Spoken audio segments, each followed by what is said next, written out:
We are here today to announce the lawsuit on behalf of the 4 New York State parole officers, Mario Alexandre, Sheila Pennister, Annette Thomas Prince, and Samuel Washington, all of whom were on-duty parole officers in the town of Ramapo on April 21, 2014, when they had just attempted to execute a parole warrant, and they were surrounded and stopped at gunpoint by white police officers of the town of Ramapo Police Department and the Village of Suffern Police Department.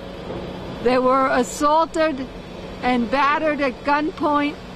Mario Alexandre was dragged out of his government vehicle, which had a New York State Parole Department placard in the windshield, despite the fact that it was clear from the license plate on their vehicle and their identifications around their necks that they were New York State parole officers.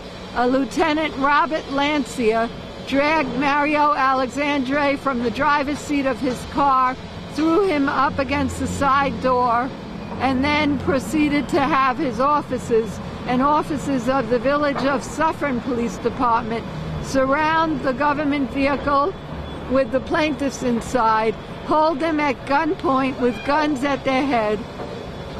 He had an officer in uniform with an assault rifle at ready, aimed at all 4 parole officers. And we are now announcing this lawsuit for a violation of their civil and constitutional rights. We stand here in solidarity with our brothers from New York State Parole because something needs to be done. We do not have to look at Ferguson because we have Fergusons here in the Southern District of New York. It is appalling, month after month, case after case, that we see in the Southern District of New York, that the U.S. Attorney has not had shown the need of federal intervention in these police departments, in policies, procedures, and training.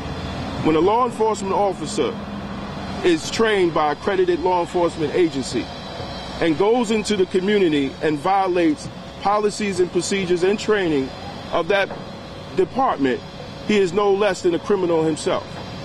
You know, as we stand here, once again, we find ourselves fighting this battle and fighting these fights.